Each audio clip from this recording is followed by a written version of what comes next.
আসসালামু আলাইকুম প্রিয় দর্শক, আপনারা যে যেখানে বসে আমার ভিডিওটি দেখছেন সবাইকে আজকের নতুন ভিডিওটি দেখার আমন্ত্রণ জানাচ্ছি। তৈরি করে দেখাচ্ছি কুরবানির ঈদে গরুর মাংসের কালাভুনা, সঠিক নিয়মে বেশি স্বাদের গরুর মাংসের কালাভুনা।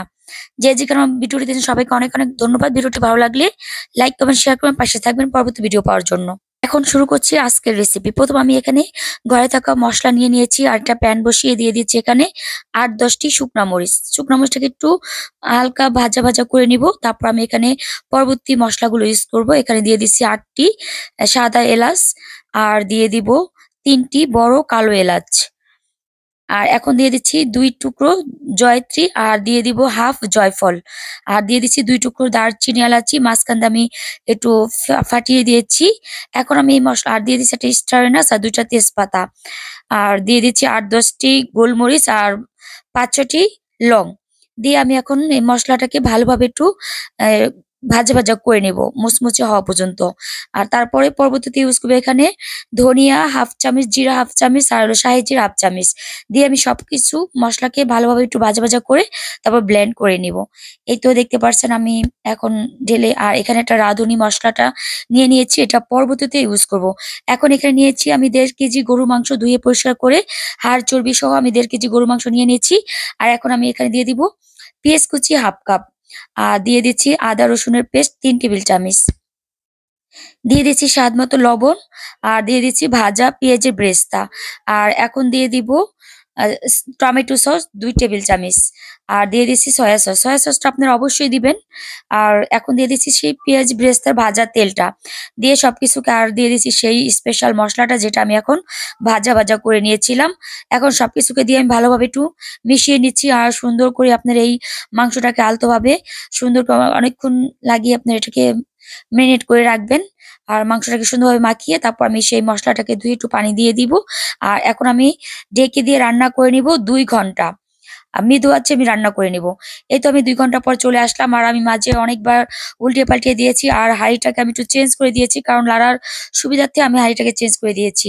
দেখতে পাচ্ছেন কতটা সুন্দর এবং লোভনীয় হয়েছে মাশাআল্লাহ। অনেকটাই কালো হয়ে আসছে। আমি আরো কিছুক্ষণ রান্না করব।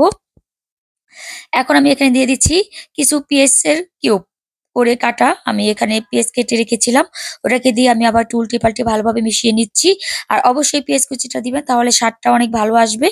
এখন আবার সবকিছুকে ভালোভাবে আমি মিশিয়ে নিচ্ছি।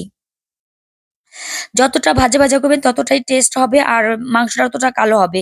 এখন আমি মাংসটাকে একটু বাগার দিয়ে নিব। দিয়ে দিব সরিষার তেল আর দিয়ে দিচ্ছি ৫-৬ টি শুকনা মরিচ। দিয়ে দিচ্ছি রসুন কুচি, পেঁয়াজ কুচি আর আদা কুচি। দিয়ে আমি এটাকে সুন্দর করে ভাজা ভাজা করে নিব। এই পর্যায়ে ভাজা ভাজা হয়ে আসলে এখন আমি এখানে মাংসটা অর্ধেকটা মাংস এখানে দিয়ে আমি একটু ঢেকে দিয়ে রান্না করে নিব। এই তো মাংসটা আমি দিয়ে দিলাম। দিয়ে আমি ৫ মিনিটের মতো ঢেকে দিয়ে দম বন্ধ করে রাখবো। যাতে এই ভাজার ঘ্রাণটা প্রত্যেকটা মাংসর গায়ে ঢুকে যায়। এই তো আমি ১০ মিনিট পর আবার চলে আসলাম। হ্যাঁ, এখন মাংসটাকে ভালোভাবে উল্টিয়ে পাল্টে আমি মিশিয়ে নিচ্ছি। আর ওয়াও! মাশাআল্লাহ এত সুন্দর একটা ফ্লেভার আসছে।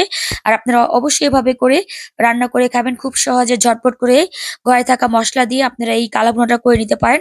আর এখন দিয়ে দিচ্ছি সেই স্পেশাল মসলাটা, রাঁধুনি যেই মসলাটা পরবর্তীতে ইউজ করব বলেছিলাম। আর কিছুটা এই মসলা দিয়ে দিচ্ছি।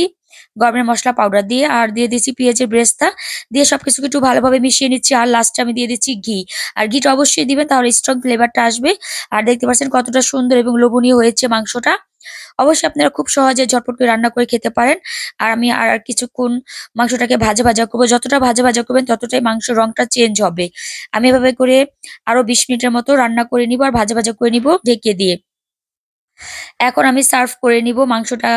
দেখতে পারছেন আমি কিভাবে রান্না করেছি। আর ওয়াও! মাশাআল্লাহ কতটা সুন্দর কালার এসেছে। খুবই লোভনীয় লাগছে মাশাআল্লাহ। আর খেতেও ভীষণ ভালো হয়েছিল। অবশ্যই আপনারা এই কোরবানিতে এই কালা ভুনাটা অবশ্যই ট্রাই করবেন। নিরাশ হবেন না, যে যেখানে বসে আমার ভিডিওটি দেখছেন সবাইকে অনেক অনেক ধন্যবাদ। ভিডিওটি ভালো লাগলে লাইক, কমেন্ট, শেয়ার করে পাশে থাকবেন। আর এখন কিছু পেঁয়াজের বেরেস্তা ছিটিয়ে দিচ্ছি। আর দেখতে পাচ্ছেন কতটা সুন্দর হয়েছে। এখন আমি একটু ডেকোরেশন করার জন্য কিছুটা লেবু দিয়ে দিচ্ছি। আর আমি এই মাংসটাকে সার্ভ করে নিব। আমি সাদা বাসমতি রাইস, গরম গরম ভাতটা আমি রান্না করে নিয়েছি। আর খুবই মজা হয়েছিল আলহামদুলিল্লাহ। আর বাসমতি রাইস দিয়ে কালা ভুনাটা খেতে ভীষণ ভালো লাগে। অবশ্যই আপনারা এই ঈদে অবশ্যই ট্রাই করবেন। আর ভিডিওটি ভালো লাগলে অবশ্যই কমেন্টস করে জানাবেন। যে যেখানে বসে আমার ভিডিও দেখছেন সবাইকে অনেক অনেক ধন্যবাদ। আজকে এখানে শেষ করছি। আল্লাহ হাফেজ।